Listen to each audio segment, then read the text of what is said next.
Welcome to Top 20 Desktop Support Interview Questions and Answers. In this video, we will go over some of the most commonly asked questions during an interview for desktop support positions. Keep in mind that this educational video serves as an example of what to expect and to provide confidence during interview process.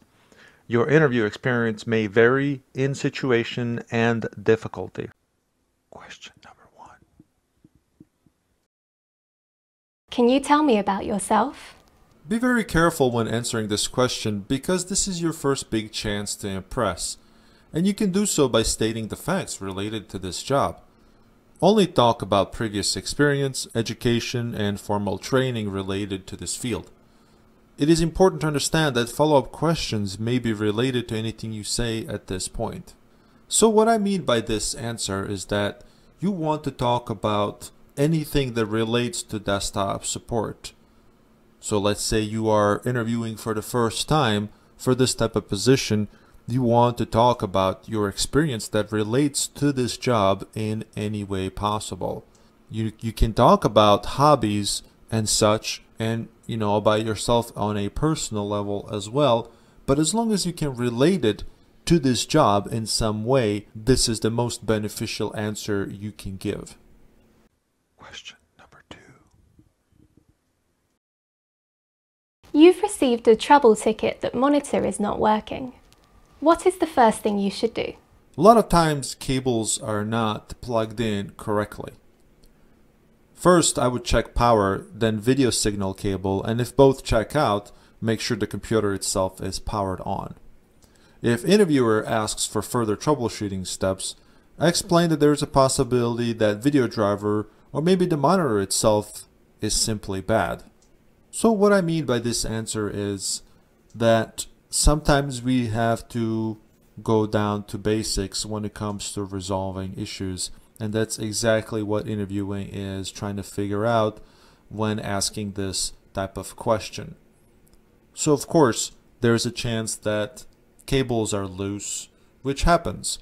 There is a chance that video driver is bad, but that is super rare, but it is something you might want to mention as a last resort. Although most of the time it's either a loose cable or the monitor is simply bad or going bad. Question number 3. What is safe mode? How do you get to it? And what is it used for? In order to reach safe mode, the computer must be restarted, and by pressing the F8 key before the operating system loads, you will arrive at a selection screen at which you will scroll up and select Safe Mode. Safe Mode is used to troubleshoot driver issues, hardware issues, and remove viruses or unwanted software. In Windows 10, the combination key is Shift plus Restart.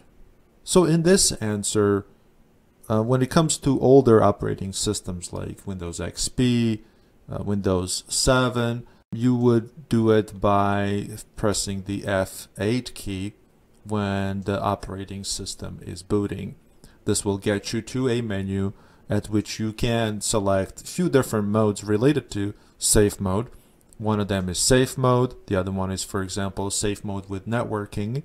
However, when it comes to Windows 10, it's a little bit different. While you're within Windows operating system, hold the Shift key and select the Restart button. This will put the computer in a maintenance mode, at which point you can navigate to perform a safe mode boot. Question number 4. What is an IP address and how to find it? IP address is a number assigned to your computer to identify its location on a network, meaning that DHCP server will assign a number to each computer connected to a network as part of identification. You can find your IP address by using a command prompt and type in ipconfig/all. This will display full IP address with a lot more of useful information. Alternatively, you can, within operating system, look at the network adapter properties. So when it comes to this answer, IP address is something that each computer receives as soon as they connect to any type of network, whether it be physically or wirelessly. When it comes to DHCP server, essentially DHCP server can be a router, a switch, or a dedicated server that assigns these addresses to every computer that connects to this network. Question number 5. What is a default gateway? You can see what the default gateway is by performing an ipconfig/all command through the CMD. Default gateway serves as a path to reach other networks. For example, in order to reach the internet outside of your business or home, you need a gateway that will open the way for you. Default gateway in a business environment is typically a proxy server. So when it comes to default gateways, default gateway is always going to be your switch or a router.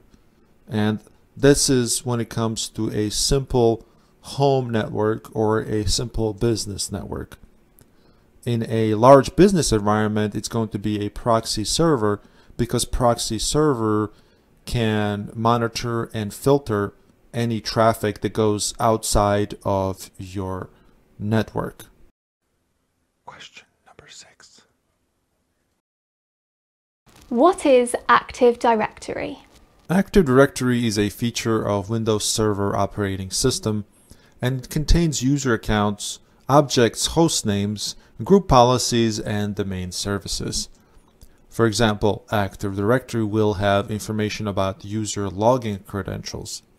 In addition, it can contain group policies that will apply different permissions to user accounts that belong to specific groups within same domain.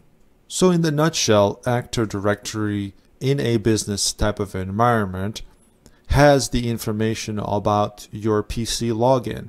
So let's say a user goes to a computer, a random computer that's within a business, and tries to log into the computer. Chances are they will be using domain login credentials, which are configured within Active Directory.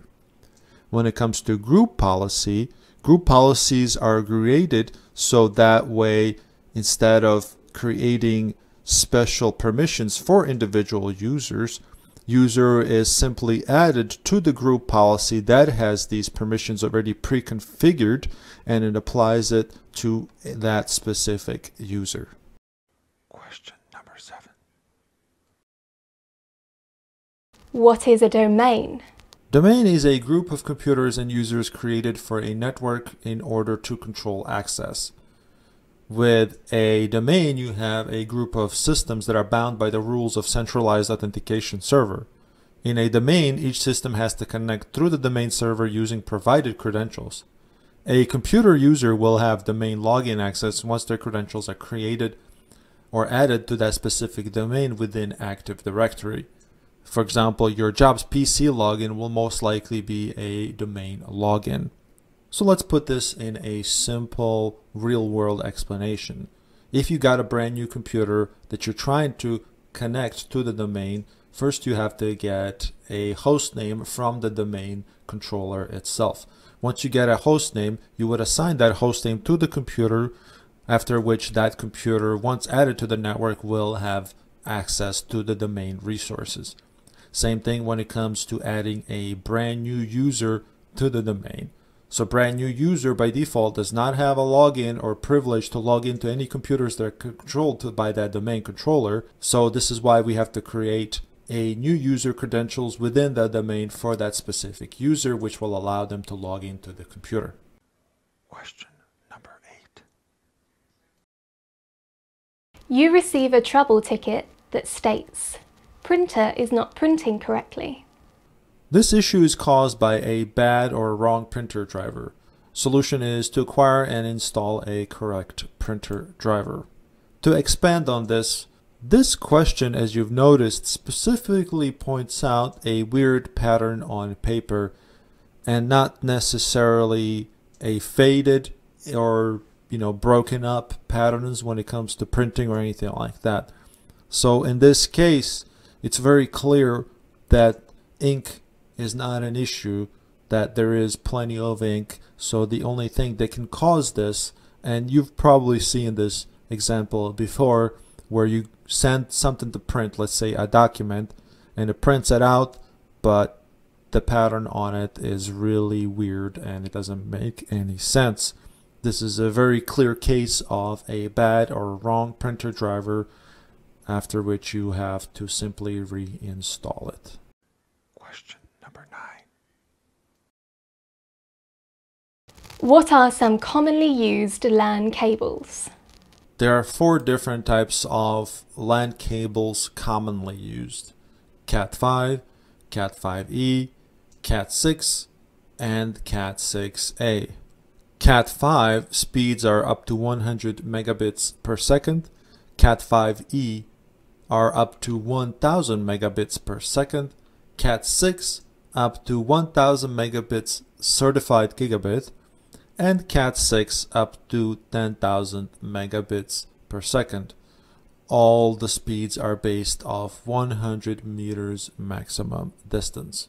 So the key here is to just remember different types and different type speeds available when it comes to commonly used LAN cables. Not to say that there aren't other LAN cables, there certainly are. There are many different types, but these are some of the most commonly used ones. And what you will most likely see in an older type of business environment is Cat5, which is only up to 100 megabits per second. The newer businesses will most likely have Cat5e, which is up to 1000 megabits per second, which brings it up to the gigabit speeds. So if need be, just kind of make sure you remember all the different speeds, so that way you can answer this properly. Question number 10. What is blue screen of death? BSOD. Blue screen of death is most commonly caused by bad hardware. The error appears as a blue screen crashing the computer. Blue screen of death can be caused by hardware, software, or driver issues and conflicts. In order to troubleshoot blue screen of death, you will need to run a full hardware diagnostic on the PC and update all of the drivers. When it comes to blue screen of death, a lot of things can cause this. In my personal experience, hardware has been majority of the time the cause for blue screen of death. This can be caused by bad hard drive, bad video card, bad RAM. Sometimes it can be caused by software or a bad update on a computer, so make sure that everything's updated up to the current, and also can be caused rarely by a virus, so make sure that your antivirus is updated. Question number 11. What is DHCP? DHCP stands for Dynamic Host Configuration Protocol, and it deals with handling of IP addresses for all computers connected to a network. Each computer is allowed to have connection to the network or internet resources after the DHCP server assigns an IP address dynamically. Dynamic type of IP addresses can change at any point. So what this means is that as soon as you connect a computer to the network, you take the LAN cable and you plug it into the computer, the DHCP server can see it and says, oh, okay, there's a new computer connected to the network. I'm going to give it an IP address so that I know that it exists, and also let it get basic access to the physical network. In this case, Dynamic Host Configuration Protocol assigns it dynamically. So what happens is, if you unplug that computer and take it to somewhere else and plug it in, it will have a different IP address, hence it's assigned dynamically. It changes all the time. Question number 12. What is DNS? DNS stands for Domain Name System, and it reroutes known host names to IP address that hosts its service. For example, DNS for Microsoft.com is located at 104.90.84.14 IP address, but it can change randomly.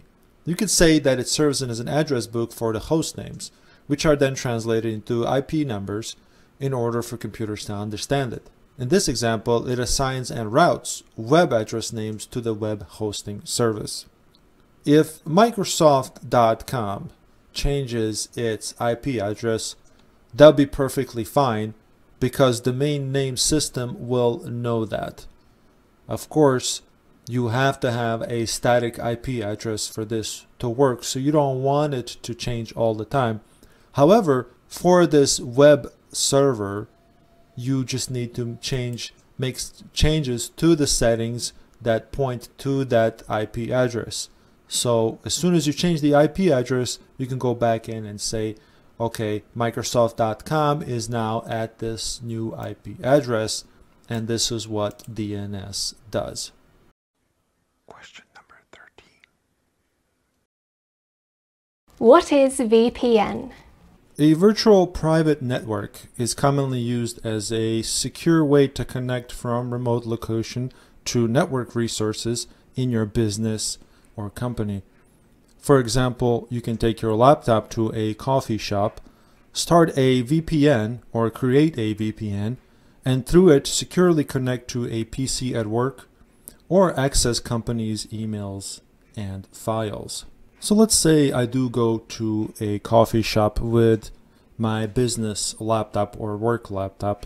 First thing that I would do once I connect to the Wi-Fi at that coffee shop, I will start a program, most likely, that will create a virtual private network connection between that coffee shop and my workplace. This usually happens with conjunction of a token key. So what would happen is I would launch the software.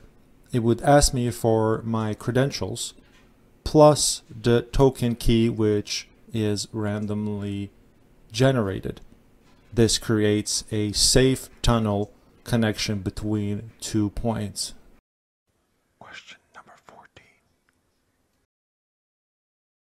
What is a ping command?